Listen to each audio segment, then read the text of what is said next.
Okay, so it's 7:05 and I'll keep an eye on the waiting room, but I'd like to get started, and then when I see somebody join, I'll admit them. If it is someone, another board member, we'll pause and just officially open the meeting.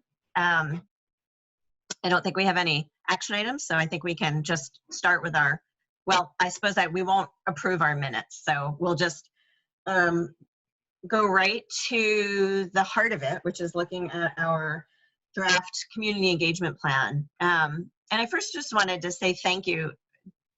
I really appreciate, this group has been meeting every other week, which is frequent for boards and for committees. And so I just really appreciate that you guys are putting in this time and effort. And you know, I'm reminded that we have done a lot together, and it's a really collaborative group. I really appreciate all of your input, and we have some of our harder work ahead. So thank you for hanging in there. Okay, Kristen is here. Hey, Kristen. So I will then call the meeting to order at 7:06 because we have a quorum. And I believe Don has agreed to take minutes for us. So is there any public comment? I don't think anyone is here other than the folks that are usually here. Okay, so we'll just move to, I love a motion to approve the minutes of our June 30th meeting.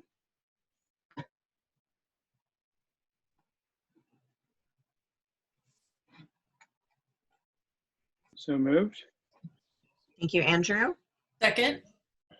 Great, thank you, Kristen. Yep.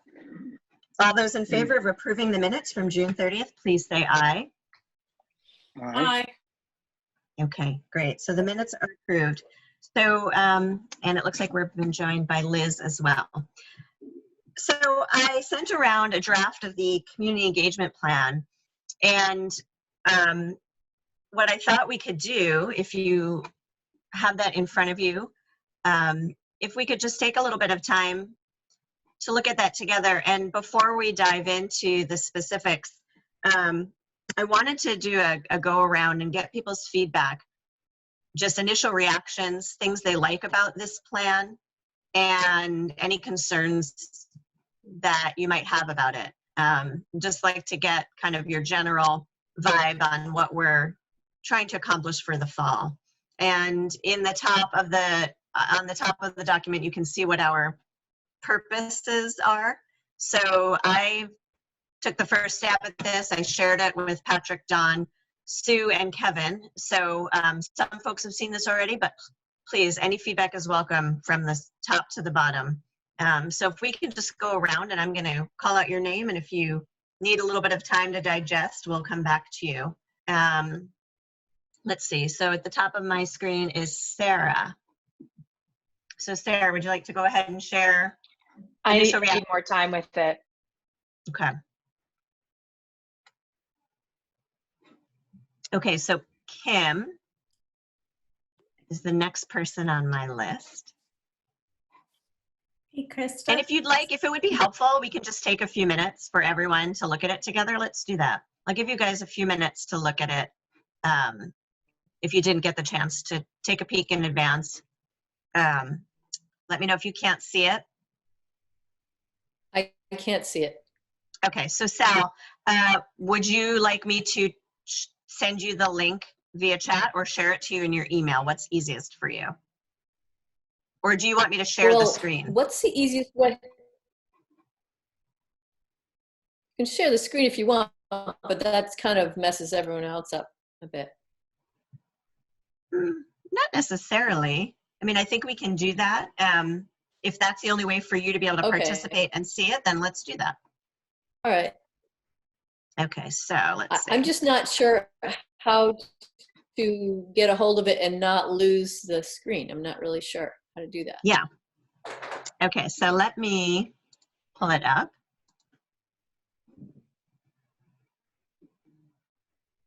And can you see what I'm sharing?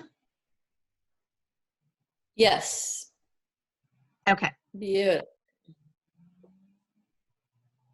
And I guess what I could do also while you're taking a minute to look at it is just walk through some of this with you. So we tried to identify what our purpose is for this work in the fall. And there are different goals that I think we have. We want to inform and educate the community. We want to also get a baseline. So we had done some surveying at the start of last fall to get a sense of how people were feeling about things going in the district. And this is a chance to check back in to see if that's stayed the same, changed. We'd like to use the opportunity to remind people about the core education values that came out of our work last fall. And then we'd like to solicit input on decisions that we need to make about the 2021-22 budget and the facilities plan. So the timeline is based on trying to maximize the November election period and kind of builds up to that with some education and informing, some surveying, and then giving people an opportunity to provide input. Krista, just after looking at this quickly, but Yes. it looks like, you know, a great effort and timeline, and, you know, everything's paced quite nicely. I have a question as far as, I think surveys are going to be a great resource now to gather information from the community, maybe our best. And my question is just in August, how it says, how are people feeling about coming back to school? How does the timeline with that work with the output of information from the district on what school is going to look like? So is that, how are people feeling about going back to school just based on the state guidelines, or is that after we've received you know, direct messaging from the administration and the board or whomever's, you know, supposed to give that information out of what school is, we're expecting school to look like? Yeah, and oh, go ahead. Yeah, so I think that's it. I think both in terms of the putting out information about what returning to school is going to look like, but also we'll be doing a survey of folks as well for various aspects of returning to try and gauge kind of where the community is and understanding how that's going to impact our reopening. So I do think there's a timing aspect to this that makes sense. We're probably looking at an early August dissemination of the plan for reopening, at least at a high level plan. There will still be a lot of details that need to get worked out, but trying to give folks as much a sense as we can about what reopening is going to look like in early August, so that they can, you know, begin to get their heads wrapped around it and give us some valuable information to help us. So I think timing is going to be important in terms of overwhelming the community with surveys and overlapping the information on the surveys. Yeah, I think we want to make sure not to flood people, because I talked about before, I think people are in a take care of basic needs mode, and I'm not sure how many people are in a forward-thinking mode about things other than basic needs, especially with children and thinking about school coming back. So I guess that's just sort of talks a little more about what you said, Patrick. I think people are kind of fragile, and how to not, you know, we don't want to put all this out and not really get a response. So I'm not sure. But those are just my thoughts about that.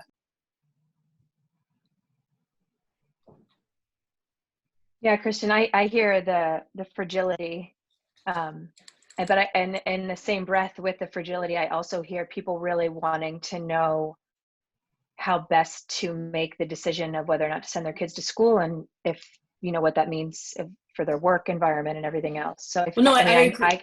Right. Yeah, no, I can agree sense with, that there's real right. interest in just any school-related dialogue. Just, you know. Yeah.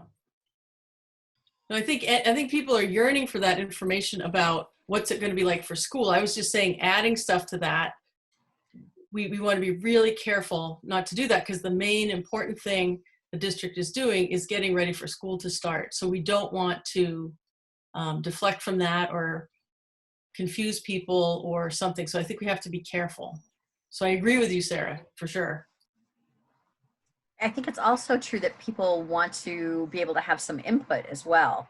You know, I think in my experience in talking with families over the summer and through the spring, they've all been feeling sort of overwhelmed and like things are happening to them, and they really do want to have some kind of input.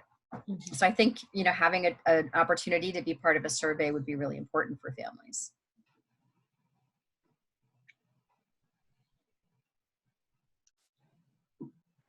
I was going to, oh, sorry. Well, I Go was ahead. just gonna say, I think the other thing to keep in mind is there's a lot of people that don't have kids in the school. And that, you know, some of these other bigger issues are very pertinent to them. And we're already behind in terms of being able to engage the community around this conversation because of the pandemic. But it's really important that this conversation keeps moving forward for all those people that are in our 5 towns that don't have kids in the district, which I don't know what the percentage of that number is, but I think there's a huge percentage of people that aren't thinking about kids going back to school in the fall. They're thinking about paying their taxes, and they're thinking about what the budget's going to look like and how it's going to affect them financially.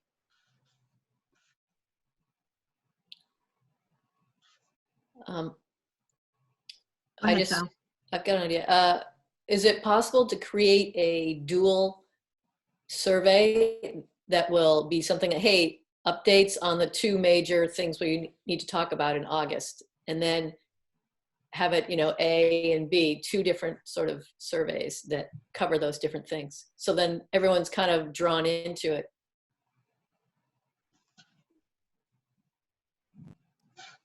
I think they need to be separate, because I think the other one is so important for people with kids. And I hope that everyone in the community is concerned about that. I would hope that everyone would be supporting the kids and the families and things. But I think they should be separate, but that's just my opinion.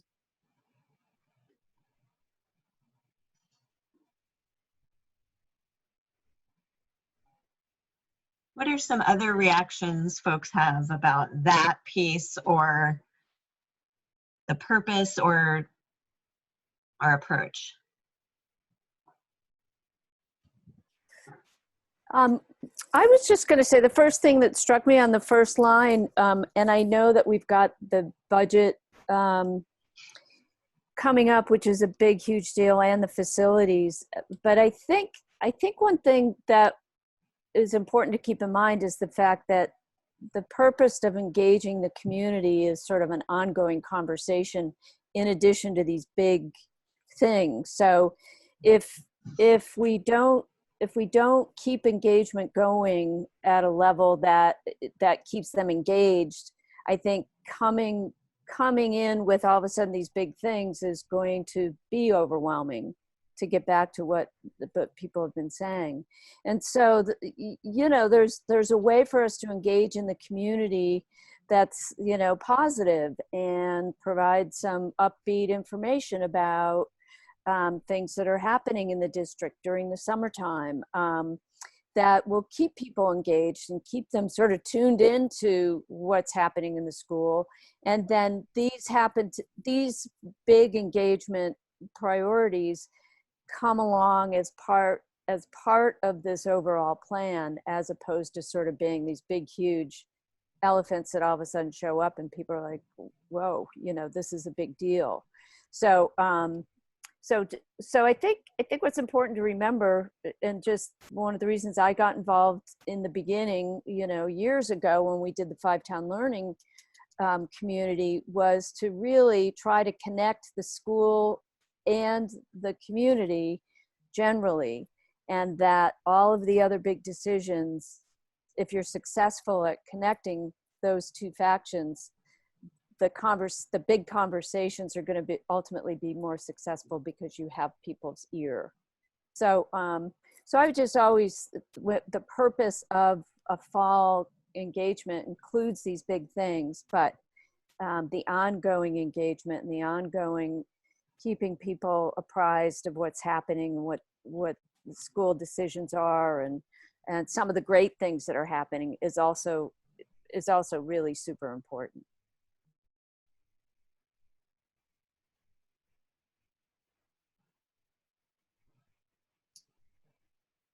So I think the model we used last year was, we got more information out to the community than ever about the budget and whether people, I mean, through Front Porch Forum, through Facebook, and a lot of information before each meeting and then after each meeting, putting out what had happened at the budget meetings. So I think the model we used last year is already really good. In those monthly board highlights, I sent that to everyone before the meeting today, the one for June and July. We had a lot of those last year. That's a different format now for the last couple months. But what will happen is in about 2 weeks, I'm going to put all the past ones, give them to Jen, and she's going to put them up on the website.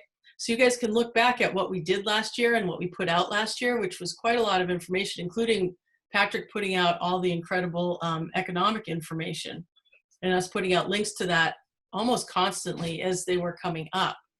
So I'll let everyone know when that's all on the website, and then you can see what we put out last year and see if that was, I think it's adequate. It's just getting people to look at it. There's my dog. And certainly we didn't get the blowback at the March meeting, the yearly meeting that happened the year before when people felt like they didn't have enough information. So I feel like the board listened to people, put out a lot of information, and I feel like that was very positively taken in by the community.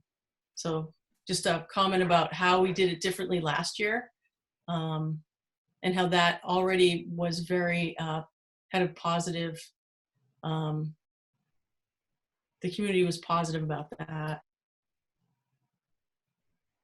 Nancy? I think you might be muted. I'm sorry, I had to join a little bit late, but I'm That's just okay. wondering if someone could, I think that, is the question on the table to react to the document that's in front of us? Yes. Okay. And so, I mean, because the other information about what school's going to look like and so forth, I know that Patrick's got a team working on all that, and I'm sure they're thinking about best ways to convey that information and timing and whatnot. I think this looks like a great plan, and I think that the timing of the August piece, that August is a long month, and it could happen any time. So I think this looks good.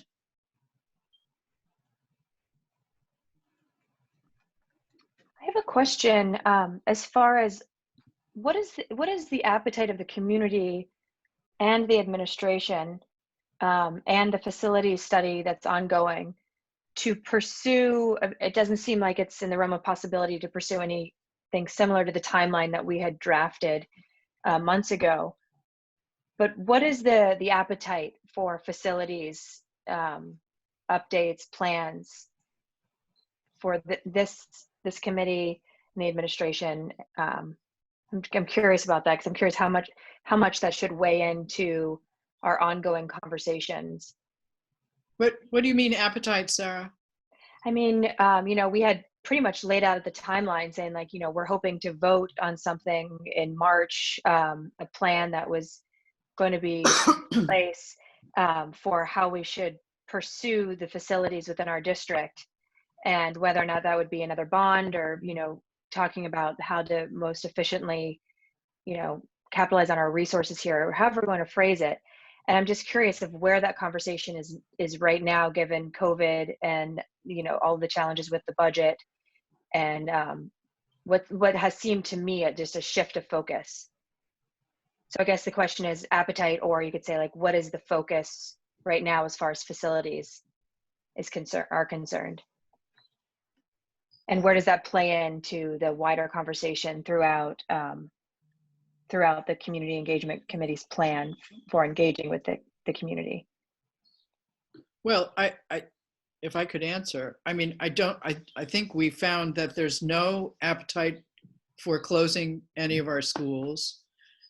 I'm not sure that there's appetite for reconfiguring the grades. And so I think, what I really think is that given the surplus that was reported in Kristen's piece that I just read today, I think the community will be looking for a reasonable budget, and it'll fall to the board to figure out what reasonable is.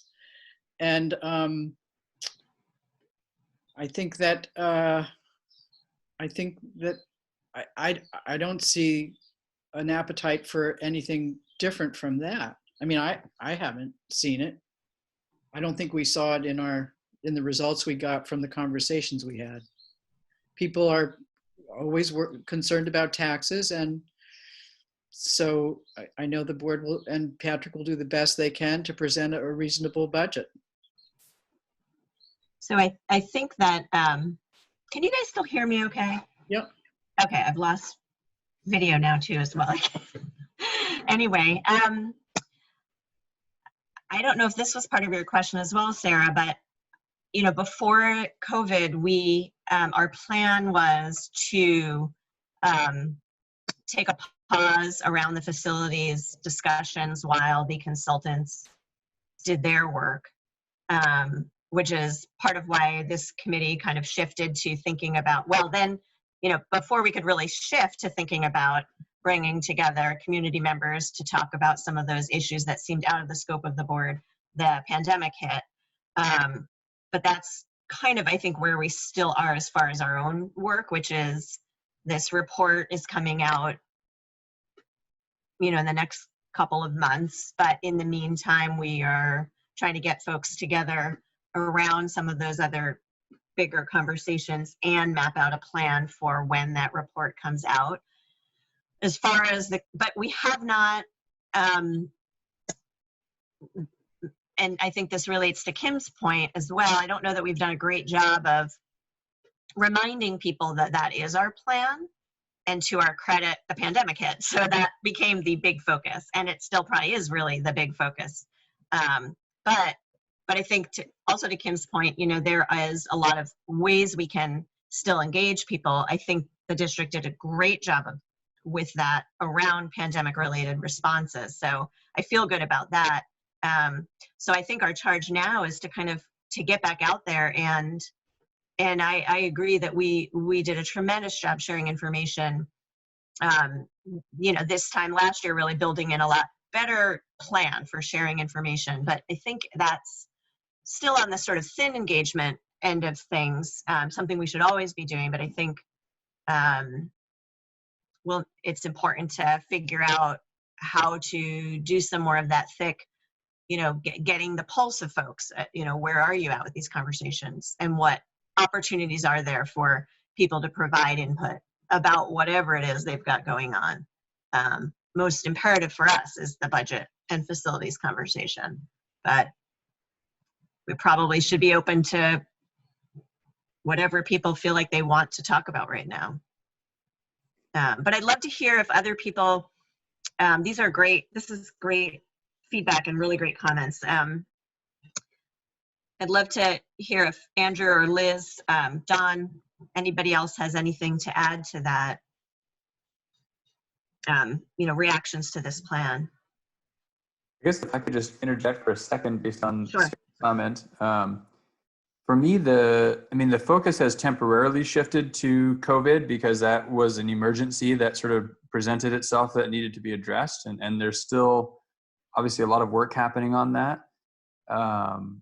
But for me, really, my focus hasn't shifted away from building FY22. I mean, the conditions that were forecast to that really created the need to start talking about facilities nothing has changed to improve those. If anything, there's been changes to make those challenges even greater challenges to overcome now.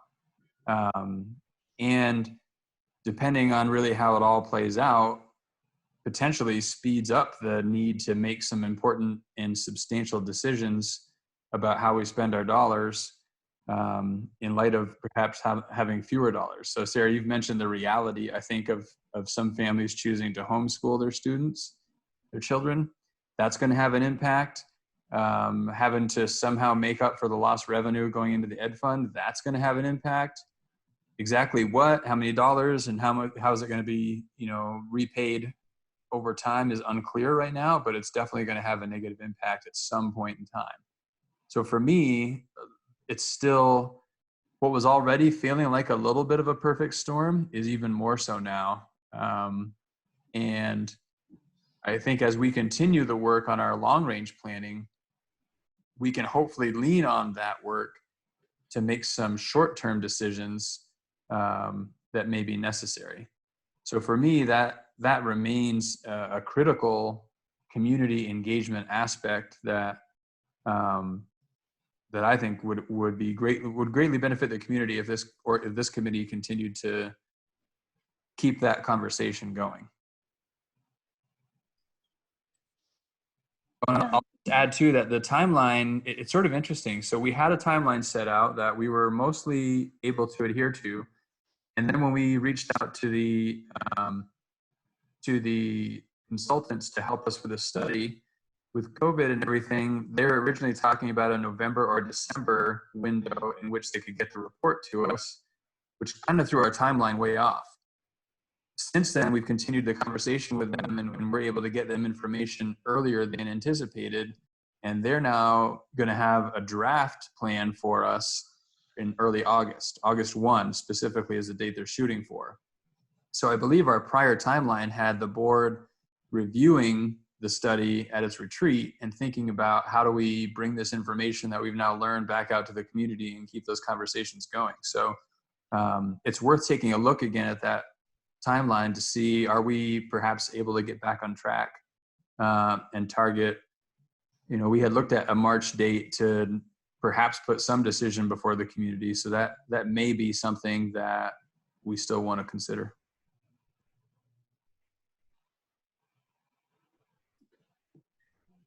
I just wonder if I could ask Patrick a question, and I hope this doesn't bring everyone off track, but I just am curious about your process for decision making about getting everybody back to school, and whether you are providing opportunities for the community to weigh in on any aspects of that. So we actually have a steering committee meeting tomorrow, and part of the conversation is going to be what input do we need to collect from the community to inform decisions going forward. And there are some decisions that there's perhaps room for and others that aren't, right? So we have statewide guidance. There's some recommendations, there are some requirements. And we're looking regionally where there isn't requirement, where do we feel like we ought to be consistent?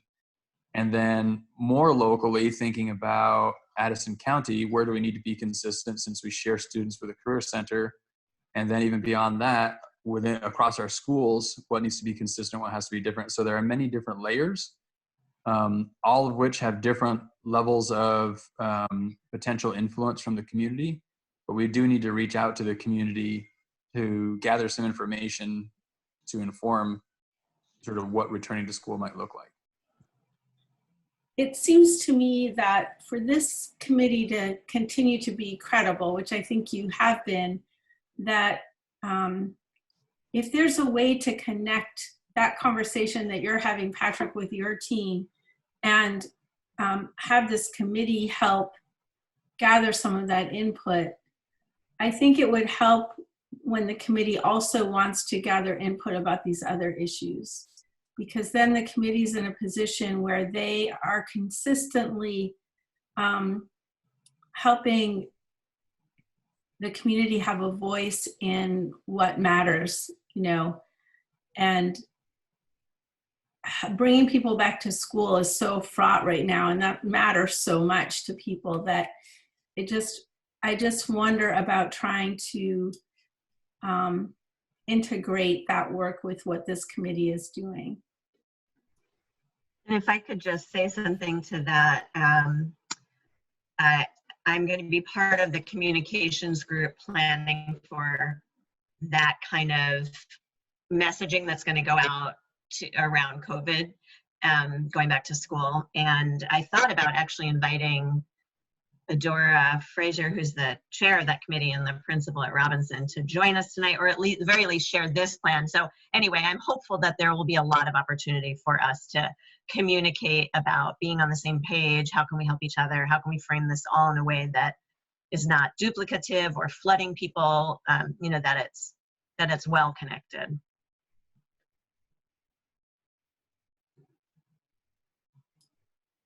Thanks, Krista. I think that makes a lot of sense and feels very important.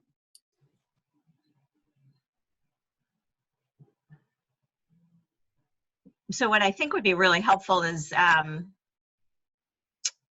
if we can bring as much feedback to this plan before it goes before the board at the retreat. Any other feedback folks have, these are some great notes, and I think will really help us to figure out what tweaks or changes need to be made before we share this with the board. What else do people think about this?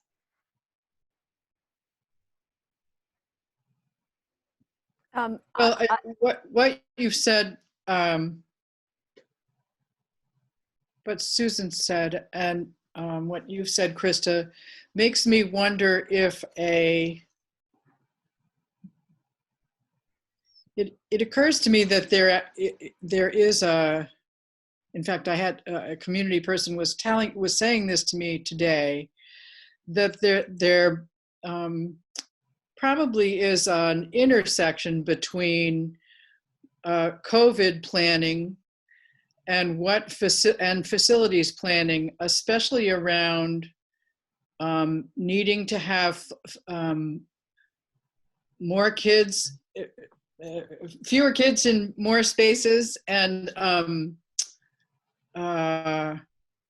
needing to have flexibility around use of space. And I wonder I don't know whether the facilities consultants are thinking about that, but I'm starting to hear that community people may be thinking about that and wondering about that. So I wonder if there's something to be said in our purpose around how the two things intersect.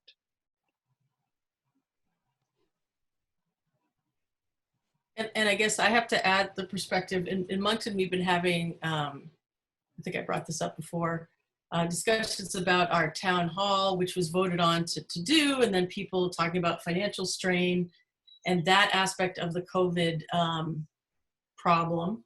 And so just adding the perspective that I don't think everyone in the community is saying that now we need to, not look at facilities changes.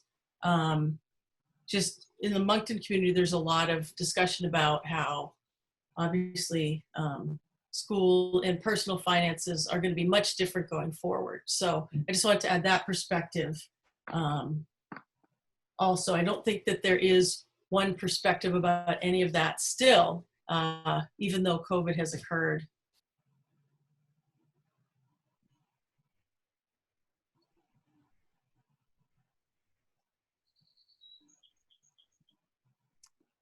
And I was just going to add, based on Patrick's information about an August 1st timeline for the report, when I look at the facilities planning timeline, it looks like we can keep this. And maybe one thing to do which would make this timeline a little bit easier to read. I mean, there's two things, there's budget and facilities, and to maybe use a different color for each one. Separating them is going to is going to be important, just so people can kind of wrap their head around. Some people are very forward thinking and want to think about facilities, and some people, the budget is going to be a bigger priority.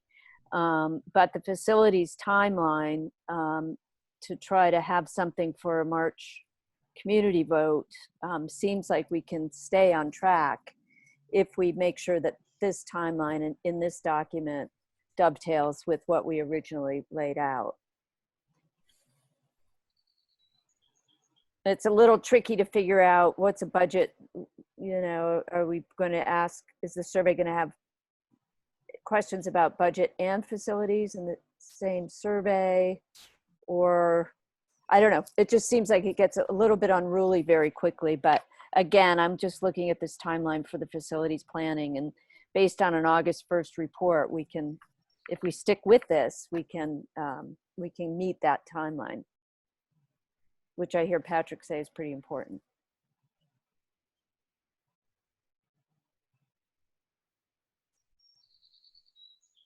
Well, I recall there was some conversation, I think, at our last meeting about, you know, Sarah mentioned earlier, what's the appetite, or, you know, we've talked about checking the pulse, et cetera, of the community for various things. And it's a little lower on the screen, I think, on this document, but there was some talk of another survey in November to try and gauge that appetite or check the pulse of the community heading into both budget season, but also in anticipation of any action that may or may not happen for March. I don't know where that fits into this conversation.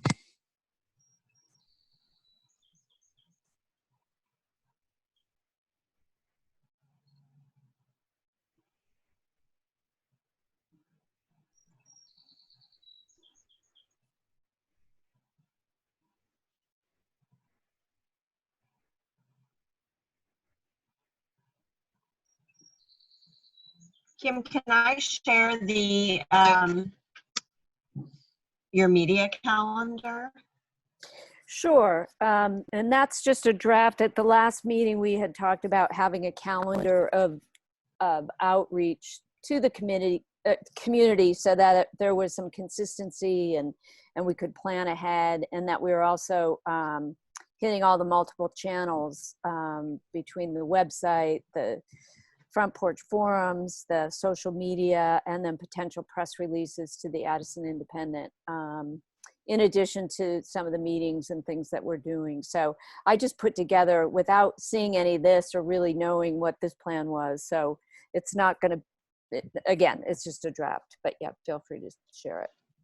Yeah, so it's on our agenda link, and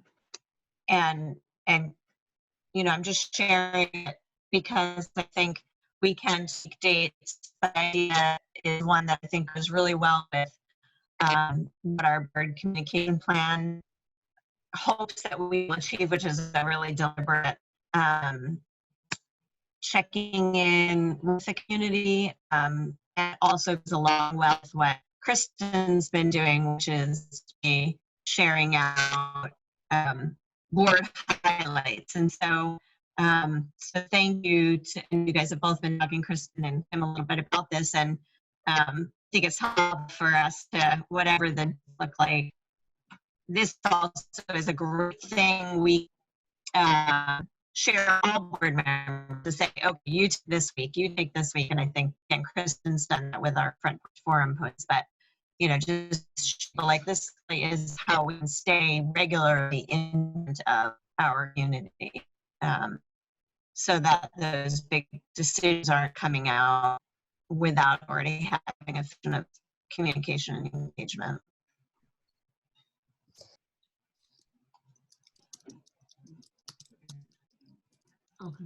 I'm going to point out that the Did You Know was just an idea that I had about just some facts about our schools, our teachers, our students.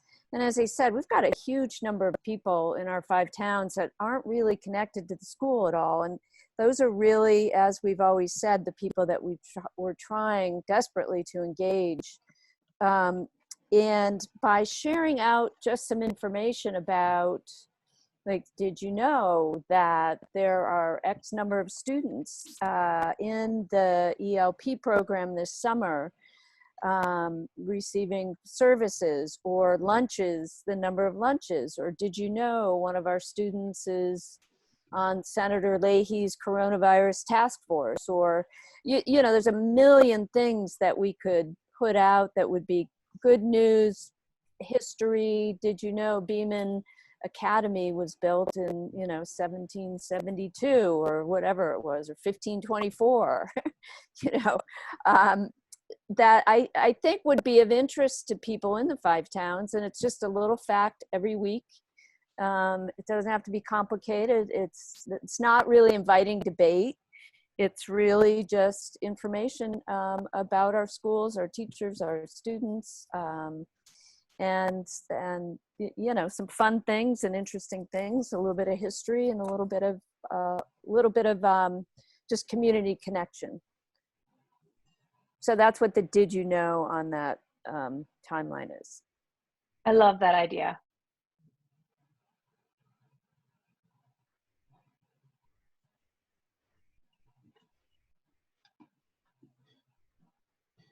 Of course, one of the tricky things is getting the information and, you know, where is all that information coming from? But it's, you know, and when I was thinking about it, I was like, well, if each school could come up with 5 facts of their school, just 5, you know, we've got 5 schools, 5 elementary schools and a high school. So that's 30, that gets us out 30 weeks of facts. If each school took 5 of those just little fun facts about their school. And that'll get us well into the fall and partially into through the winter as well.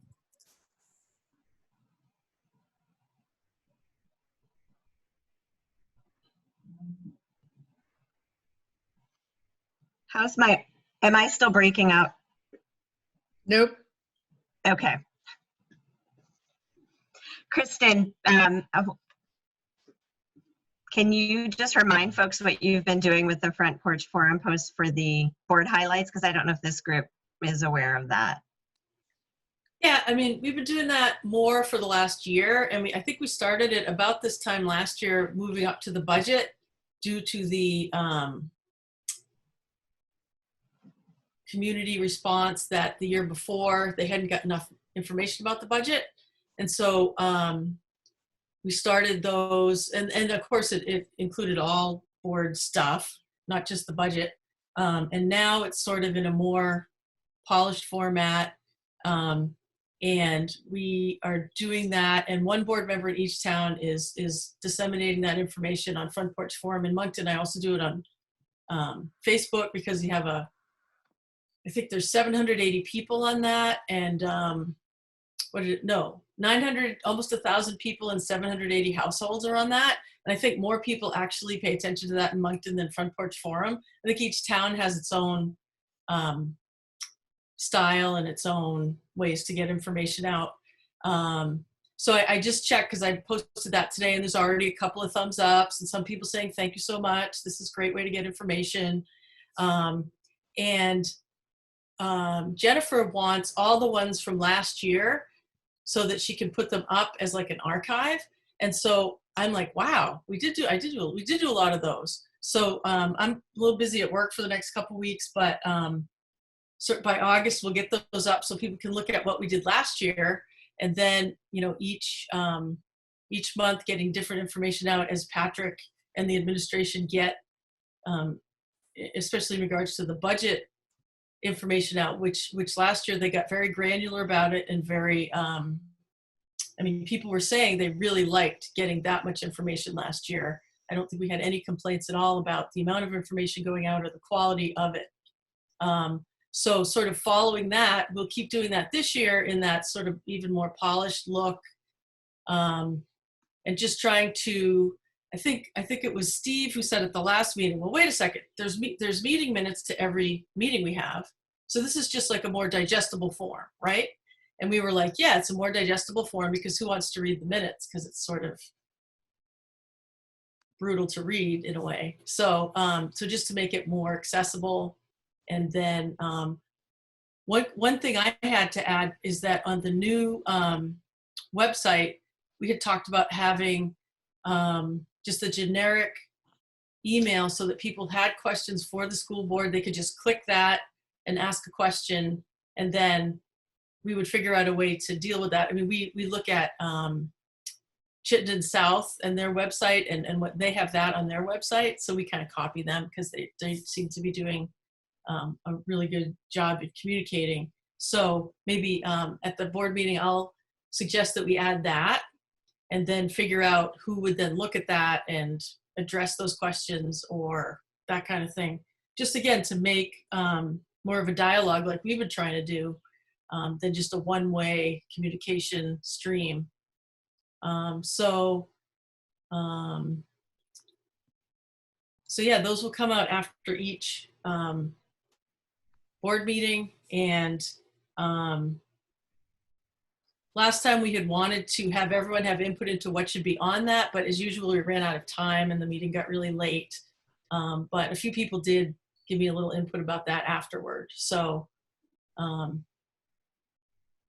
again, it's much more than was happening before. And again, just getting it out to people and making sure they can see it and read it if they want. I know that after the last one, there were a lot of questions about a couple of topics, and I was able to say back on the Moncton front porch, Moncton Facebook page, I know this is a little bit boring, but if you read that, it answers all those questions, and then call me if you have any other questions about it. So certainly try to, Dawn and I try to be very visible in Moncton and be available to answer things that are appropriate to answer, and certainly refer people to Patrick if it's a kind of question that it needs to go to Patrick.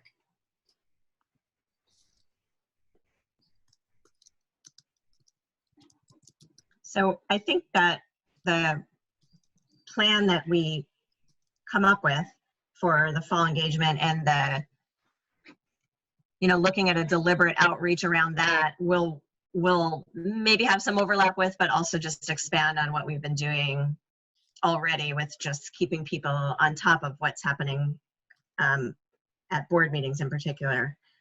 We won't have a meeting again until after our board retreat and after the round table. So maybe what we can do is, if anybody has any other thoughts or concerns about this plan as it is right now, before we bring that to the board, let me know. You can email me. I think we'll try to find ways to address some of these. And maybe send it back out to this group before the board retreat. And that might be a good next step, since we won't be meeting between now and then. How does that sound? Thumbs up if people are okay with that plan for this. Okay, great. Okay, so the next thing on our agenda is to talk about the school community roundtable conversation and specifically the agenda. So I can share the screen for that again, if that's helpful.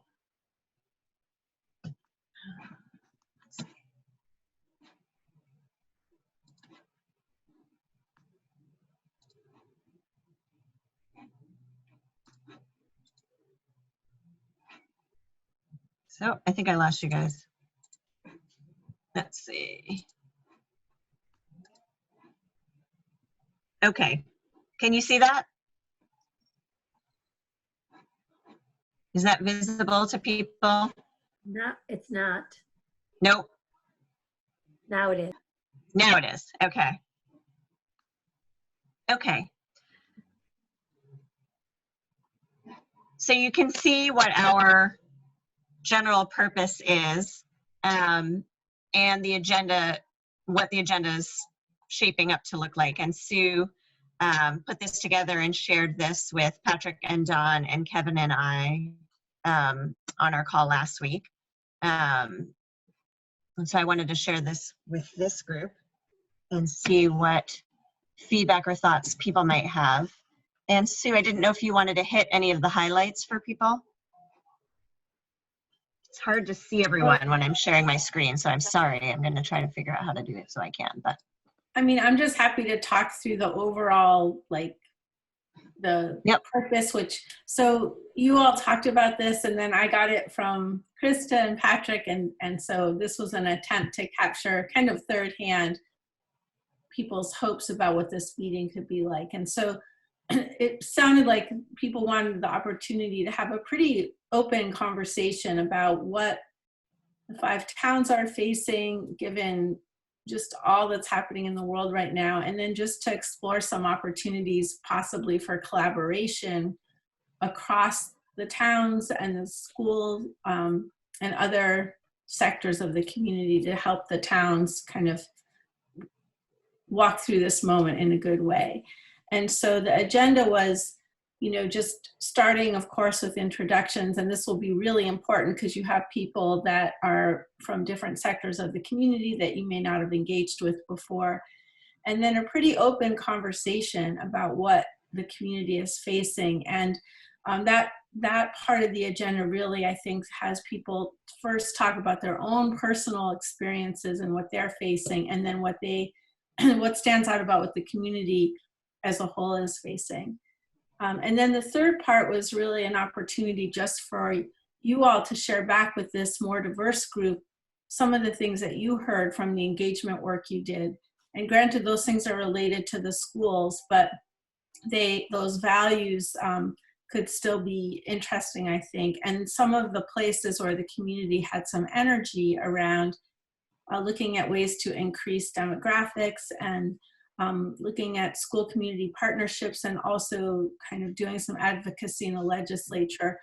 Those 3 things seem like they all lend themselves really well to possible opportunities for collaboration. So just to share some of that, and then after that have this kind of open brainstorming session where people are just thinking about, given where we are, how might we respond as a community? So that was the basic idea and flow of the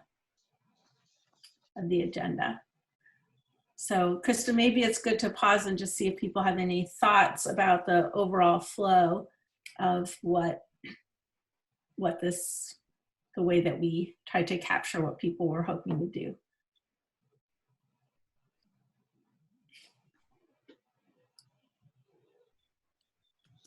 I have a quick question. Are we going to send the agenda to folks prior to them coming to the meeting?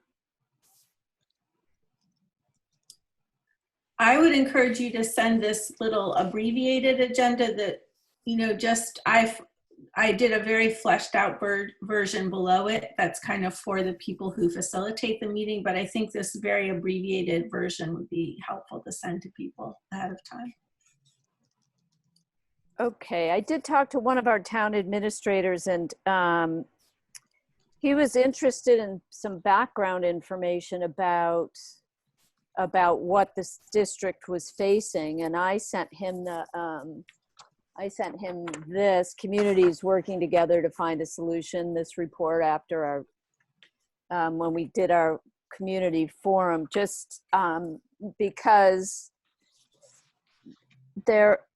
he was unaware of the scenarios that are being considered for facilities, and kind of unaware of what the financial situation, you know, like the way that this points it out. He was unclear about that.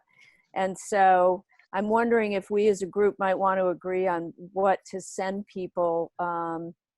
I've already invited everybody and asked people to call me if they had questions about the meeting, so I am getting some of those calls. But people are looking for some background and wondering how they can prepare. So I guess that would be what that would be a question to everybody. So that's all on the website now, and if we could somehow direct people to the correct pages, everything is up there now, very easily accessible. If you look, for me anyway, but I know where to look. So maybe we could give people a web page, like the budget page has all that. There's I think all that community engagement stuff is on there. I mean, I can look at it right now and see what I can find. I'm wondering if it might be great to send a link each of the important documents for people to have. So everybody's coming to the meeting with the same background information. So rather than sending people off to just look at the website, if we had a link and say, here's some important background information that you might want to take a look at prior to attending. Right, I can do that right now in a few minutes. So I'll do that and make a list. I wanted to say something about this, and since the second question on the agenda is what are we facing, I think that we're going to learn a lot from a lot of different people about what we're facing, and not just what the school district is facing. I think we need to make sure that we leave room for we're facing lots of things, not just the school budget stuff and that kind of thing. We need to look at so many things that we're facing. So I think we need to not act like we know what we're facing.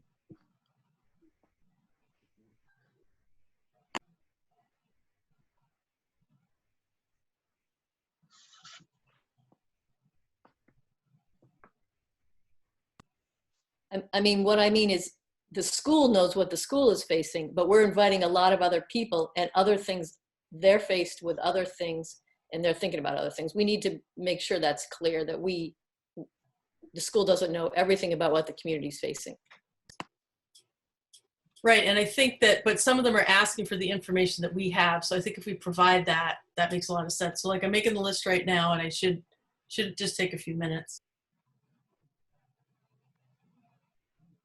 Yeah, I do think that is good when people ask, and just be sure to make sure people know this is what the schools, what the school's concerns are. And there will be lots of concerns, COVID is one, social justice things are one, climate is another. There's a lot of things that are going on. I really like what you're saying, Sally. And I think in the part where the part of the agenda, what are we facing? I think it would be good to maybe say, this is what we've been hearing as a school district about what people care about and what matters, and maybe add a question in there that specifically asks other people in the community, what have you been hearing from the community? So that might be a way to balance that a little bit.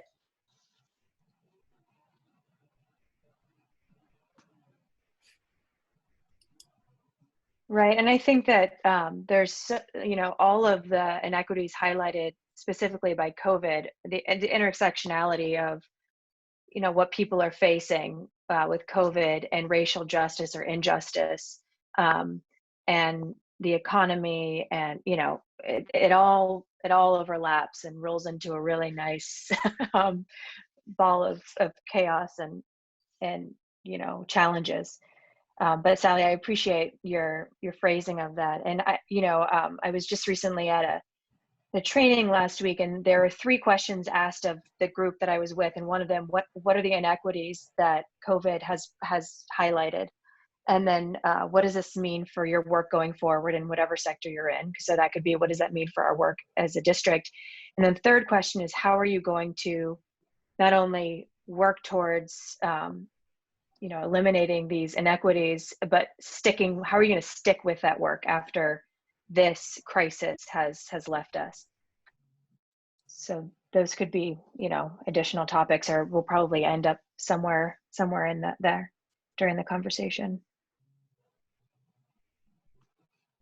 And I would almost add another question, and it's kind of in our purposes, and what opportunities are there for us, this collective community, to work together on those challenges, which is kind of the call to action that's bringing us to have this gathering. So we have to find a way, I think, to balance our challenges with those that everyone else brings to the table, at least at the start of the meeting.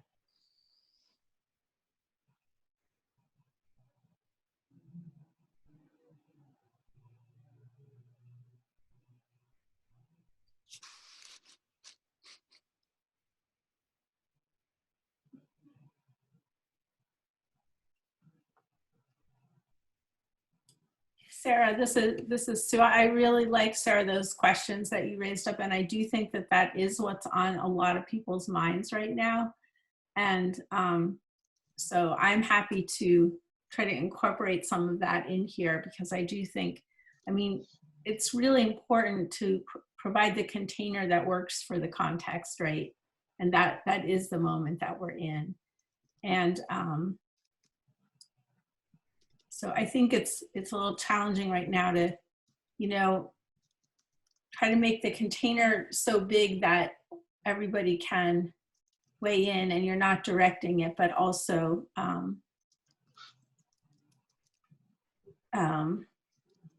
creating a container that could lead to some potential action, right?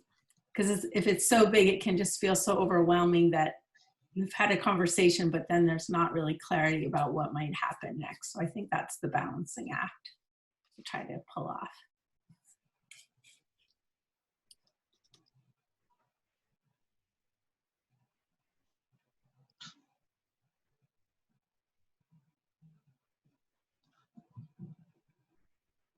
I was just wondering if people are getting a pretty good response from the people that they've invited.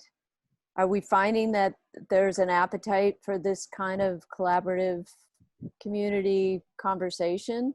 From my point of view, the people I reached out to, I've heard from quite a few, and it sounds like some want to come to the meeting and have an in-person meeting, and some people want to do Zoom. So it's been good here in New Haven, but I was just curious what everybody else is finding.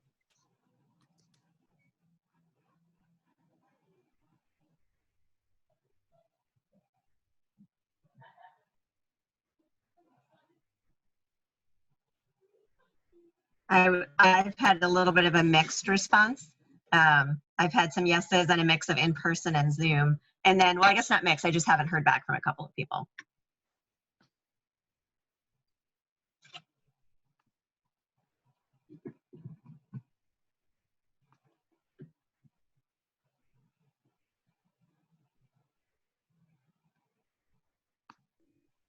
I've heard back from 4 people.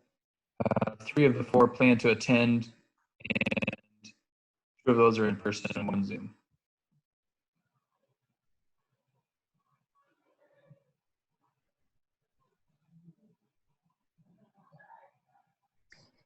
And I think the other thing to keep in mind, just because this is how I think about things when I do them, is that when we look at who is going to attend, when we get the RSVPs, you know, I think we want to put a little bit of flexibility into this, because we want to be talking to the audience of people that are there. So if we have mostly town planners that are attending, you know, we might need to shift the conversation a little bit so that we can make it more appropriate for the work that they're doing. If we have select board people primarily, you know, maybe we'll have a nice mix, which is the hope.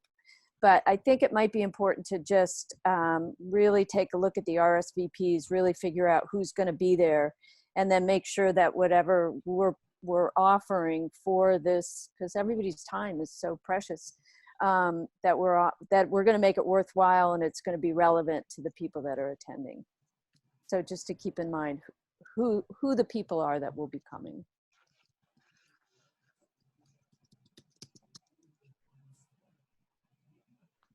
Another thing you might do, and this is work, so but I'll just suggest it.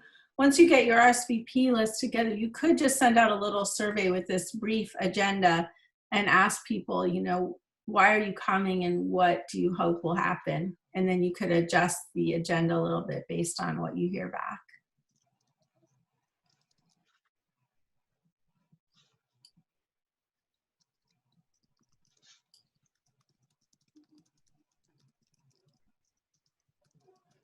You know, one of the things that that I've been struggling with in this moment in my work with communities is that, you know, we're in a moment where a lot of people think things are so kind of broken that it's a chance for a real kind of revolution. Like, we are going to just change everything.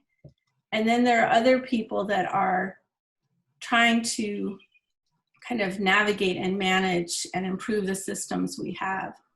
And I think I'm really struggling with how to kind of navigate that tension, but I kind of hear a little undercurrent of that in this conversation. And I think, you know, where you land on that partly sometimes has to do with your role, right? So, you know, speaking to who the audience is and who may show up, if you have a lot of people with official kind of positions in the room, then, you know, they may be more kind of trying to figure out how we're going to, you know, shift what we're doing and navigate this situation. And then if you have people in the room with less formal leadership roles, they might be thinking much more expansively about what's possible and what this moment kind of asks of us. So I just think that that tension is really present in all of our public conversations right now, and just being aware of who's coming and where they may be on that,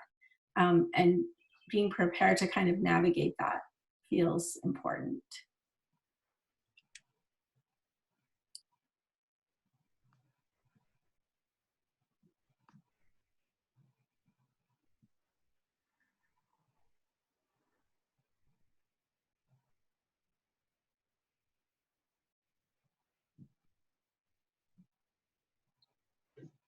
Are there other thoughts or comments people want to make about the agenda? Or questions, ponderings?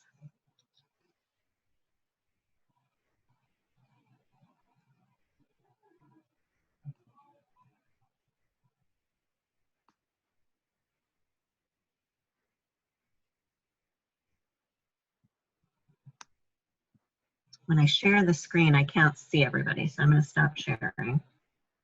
And hopefully you can access the agenda. Oh, there you all are. Hopefully you can access it from the from our meeting agenda. Okay, so quiet group, but thank you for this feedback. And I guess one thing I wanted to share that we are trying to figure out the facilitation piece. It seems like it would be great to have facilitation from within our community. I think the idea with all of our work with a consultant is to kind of build the capacity within your organization or your community. But there's a challenge with facilitating if you're really close to the work. So we're trying to see if we can identify someone in the community that might be a good kind of moderator for us, and then, you know, walk us through the flow of the questions and ensure people are participating. We're going to also have Zoom help from the principal of Mount Age, Shannon Warden, so she can help with facilitating the tech piece, which I think will be really important.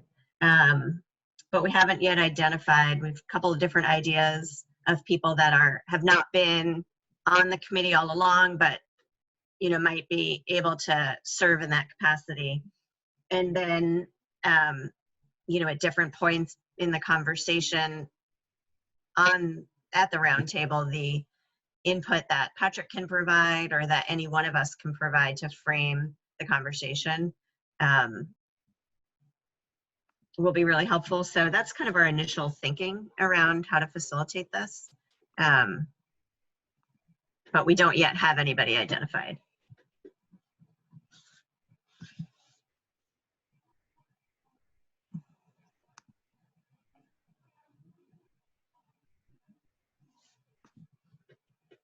So I think if there isn't any more feedback on the agenda, maybe I'll do a quick round robin to just check in and see how everybody's doing with digesting all of this. And anything else anybody wants to share before we close for the evening? So I'll start with Sarah, who's at the top of my screen again. No, this looks great. I mean, I haven't been to a community engagement meeting for a few weeks, so you guys have been doing a ton of work, and I'm really curious to see who's going to come to the roundtable. And like Sue said, I think that'll kind of dictate how the conversation is framed. I just forwarded you an email, Krista, that I got from one of our select board members in Lincoln, and he responded to Rob's invitation to the roundtable. He said he will come to it, which is great. But his concern was the share of taxes that Lincoln as a town is going to have to pay to the district.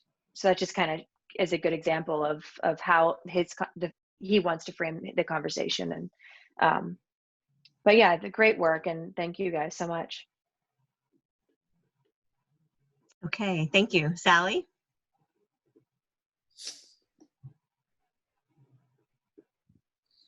I think you're muted still.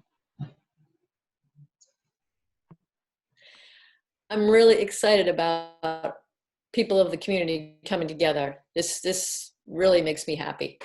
And I want to just be open to the different possible connections that will grow out of this. And that's what I'm most interested in, is just seeing the possibility of relationships and trust, building some trust, so that we have years to work on stuff. I mean, we have things to do right away, but let's look at the long haul and start coming together, is what I feel like. Thank you. Nancy? I also think it looks good. I'm excited about the work. I put in the chat some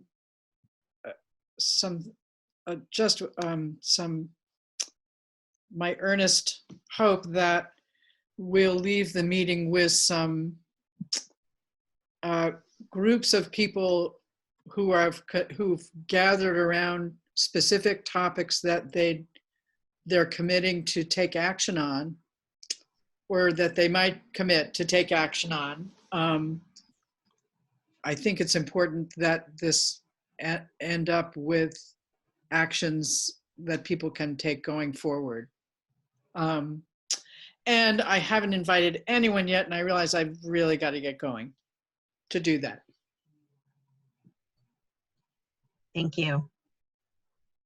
Okay, Kristen. I think you're muted. Yeah, I'm still working on that list, but I'll email it to everybody in a couple minutes, just the pullouts from the website. It's up there as a file on the chat, but I'll email it to everybody, and Thank you. people can find the information. No, I think this is great, and it looks good. And thank you, Krista, for all that you've done. It's quite a lot of work, and everybody that's done quite a lot of work. Okay, thank you. Elizabeth. Hi, I too, like Sarah, haven't been in attendance at the last couple of meetings when a lot of this work has happened. Just hearing about it though, in kind of echoing what Sally said too, it seems very exciting to bring different people together to really be thinking about ideas.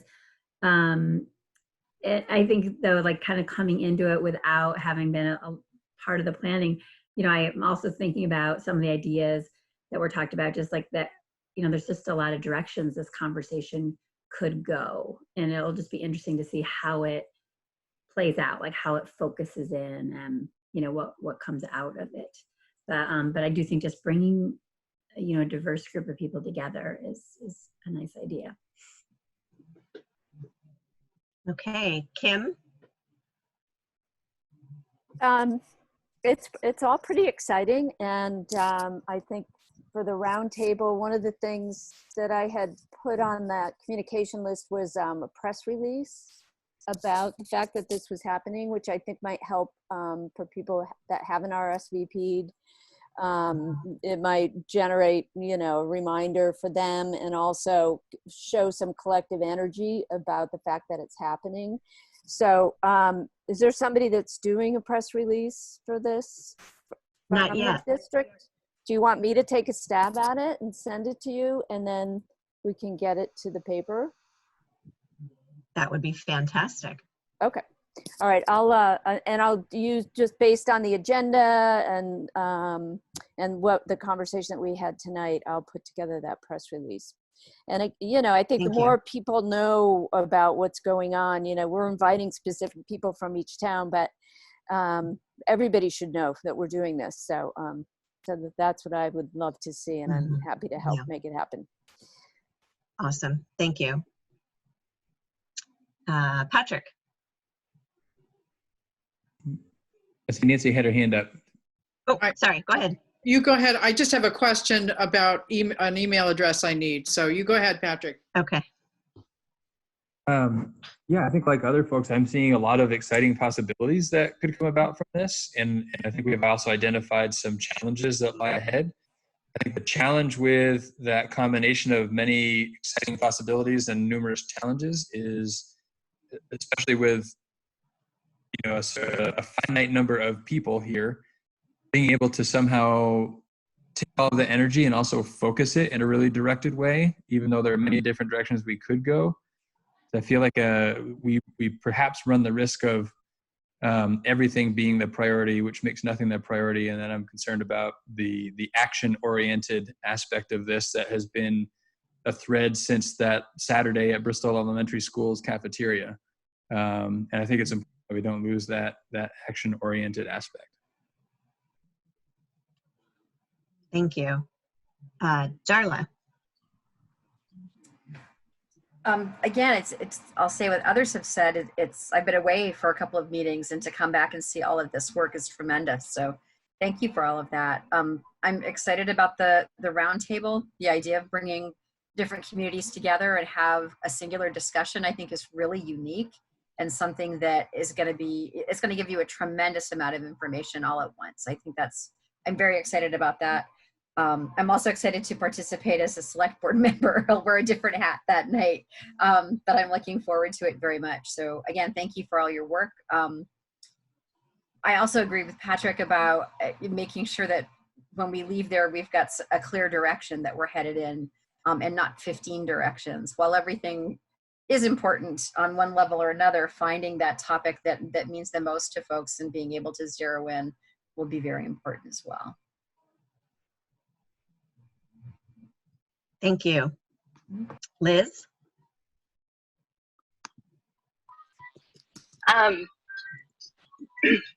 My thoughts are that action-oriented, I think that it would be possible that everybody could decide on certain things that are important to them. I think the challenge is usually how do you address that problem and the different ideas about how to address it. We can agree that something's an issue, but how the way in which you go about addressing it, I think, could look really different from different people.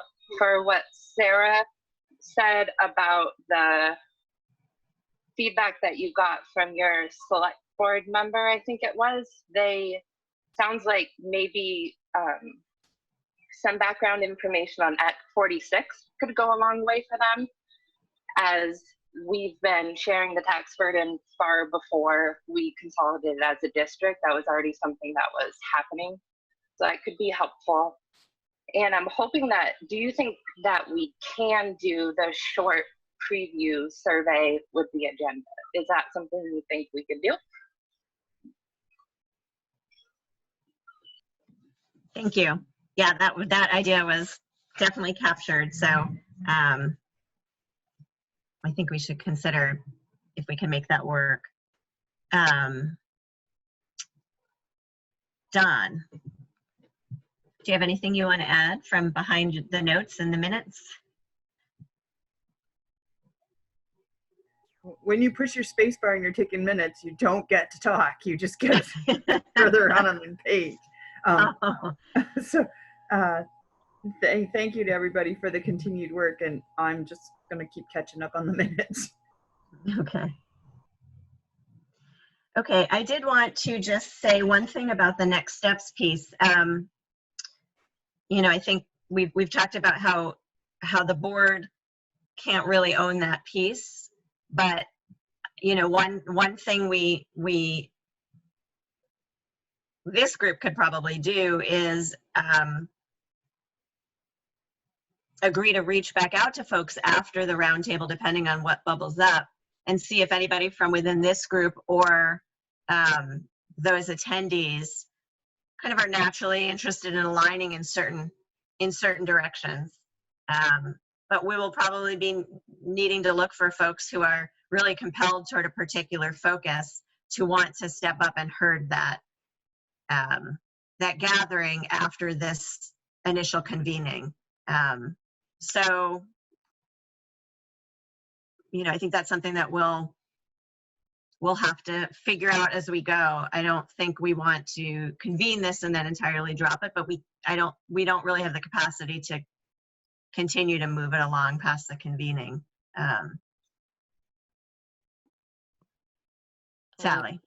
Krista, one of the things I was thinking of is once it comes to the end, maybe it would be a part of number 5, next steps. Once you've seen how many different ideas have come up, some people could think about, okay, who else should be asked to come to this conversation if there was a conversation? Yeah. So then we bring more people in who are appropriate and relevant for that, and then for that, and for that. So we build kind of energy that way, and then other people can let go of it because now there are more people working on something else. Nice cat, Patrick. It's not like we all. The Yeah, downside and I of not think being in the office. Look at that. And I think in the explore next steps part of the agenda, that is really where we can hopefully build enough, you know, seed planting to, you know, to go back and look and see where action can emerge. I think one other thing is when people come together and we start seeing that we have similar concerns, that's going to build some energy. You know, like people are going to, I think, really appreciate that so many other people are thinking about these different things. And, you know, we're like talking about real things, and that's going to feel good and energize us, I think. Sally, I want to just jump in because I think what you just said is really important. And I hear a lot of interest in the call on getting to action from this meeting. From my perspective, if you were having a meeting about gathering input about facilities or something, I think it's really important to, like, you know, be really clear about how you're going to incorporate that input, or have action around, you know, how to come together again in the fall. But with this, to me, this feels like a very generative meeting. You know, it's the first time people maybe are coming together with a lot of diverse interests. So from my perspective, what seems most important is people understanding what the common concerns are. Because like you said, Sally, I think that can create enough energy for people to want to come back together and do some work together. And especially if you're in a convening role and you're not in the ownership of the work role, then I think from my perspective, it's a little less important to have a clear set of actions and more important to have some clear priorities that people have identified. And I just want to say really quick, you know, I've been working really closely with Krista. I wasn't really aware of all the fantastic work that Kim is doing and that Kristen is doing. And I'm just really impressed with what this, you know, kind of hybrid board community group together is accomplishing. And I think it's great. It's a great model, and I really appreciate all that you're doing.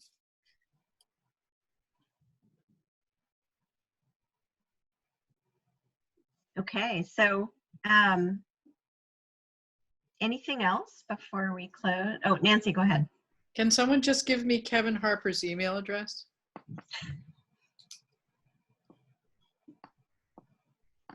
Does anyone have it? Or I don't even know the name. I probably do. Hold on.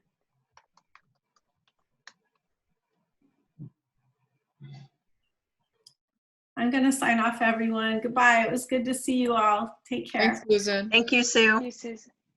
Thank Nancy, you. I think it's Kevin@bristolworks. Yep, .org. That's what I have.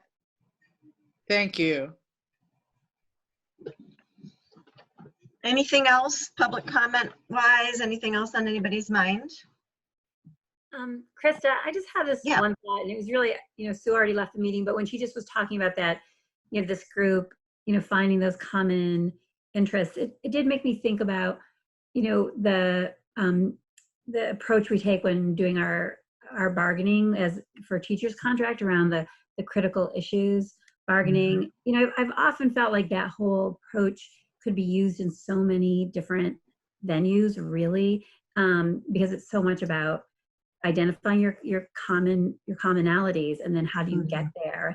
And I know that's exactly what you're going for, but I just thought I would throw that idea out there too, that I think it just could be a good approach, and I think it helps to give some definition too to a process that can feel very wide open. And so just wanted to mention that.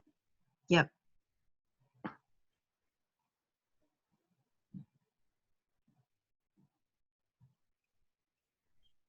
Go, Nance. Sorry, one other question. What's the plan for finding the person to lead the meeting on the 29th? Or did I misunderstand? Is there already some? I mean, I was going to reach out to Phoebe Barash as somebody who has done some of the community engagement stuff with us, is a mediator, but she hasn't been, intimately involved recently. I don't know what she'll say, and it's been on my list to reach out to her for a few days now. But if anybody knows anybody else, like, maybe along those lines, that would be great. Open to suggestions.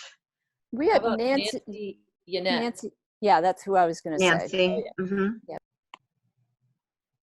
Nancy Yannette, and I don't know if Adora is available, but she's an excellent facilitator. She's one of the best. Okay. Adora's planning on attending. She is. That would take her opportunity away from being a participant. I think it'd be better to have someone not from the schools facilitating, because that might give people an impression about what it's about or something that is incorrect. Well, Adora would be very clear about that with people. There wouldn't be any doubt. There wouldn't be any doubt. That wouldn't be an obstacle for her facilitating. But it would mean she couldn't participate. Right. In that. I wonder what about Peg Sutliff? She might be. I've been in some meetings with her. She's pretty good. Great. I take it Sue can't do it or isn't willing to do it. She said she would if we really wanted her to, but I think, kind of this idea of what, she's mentioned this all along, that the goal is really that we identify people in the community who can serve in these different roles, really build out our capacity, and find different ways for people to be involved. And so, I think that's what we're going to try. And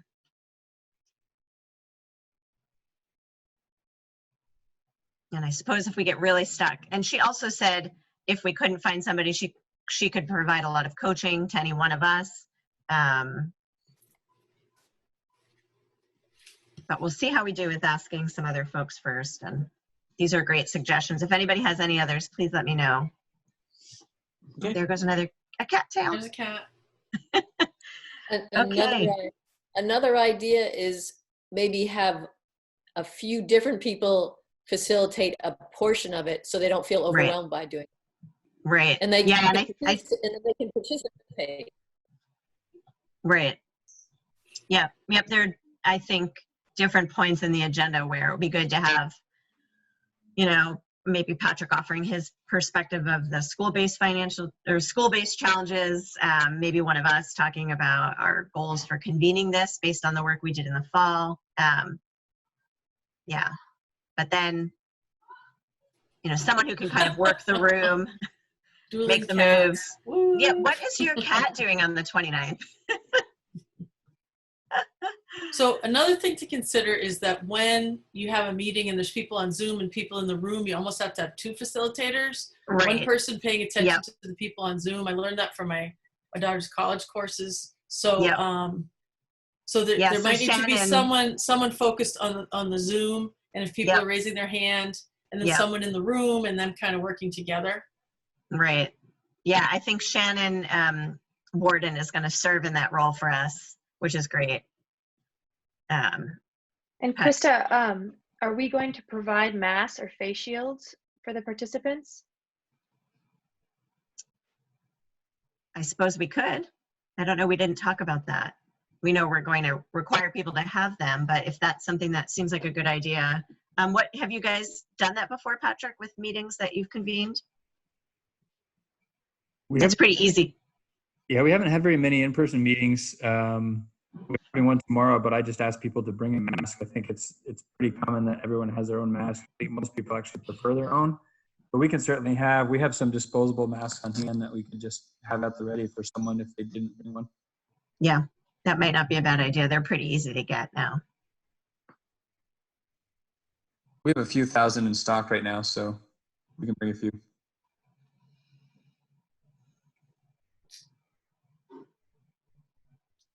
Okay. And those, Oh, I think we lost you. Go ahead, Sal. disposable, so people can use them more. You can even wash them.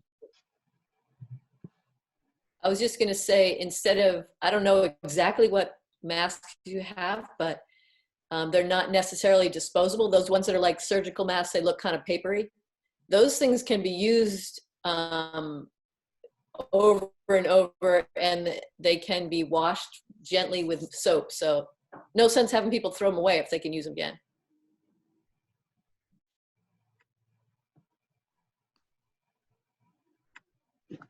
Unless you're my son wearing them to mountain bike camp.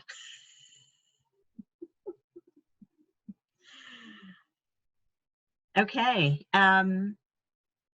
Anything else? Kim, you look like you're on a sailboat with the wind whipping through your hair. No, I have a fan right in front of me. I'm upstairs. So I wish I was on a sailboat. It's virtual. It's sort of a virtual experience. The virtual sailboat.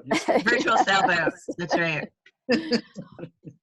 Okay, so I guess then we will just get a motion from the board members that are here to adjourn. And thank you guys all so much. And we'll probably come back with, the community engagement plan for the fall that's been incorporated in the feedback that you've offered. We'll share that back out with everybody before the board retreat, so you can see that before that moves forward. So let's see, Liz or Kristen, if I could get a motion to adjourn. I move to adjourn. Okay, thank you, Liz. Second. Thank you. Okay, well, thank you guys so much. Everybody have a great night. We'll talk soon. You too, Thank you, Krista. You too, Krista. Thanks, everybody. Thank you.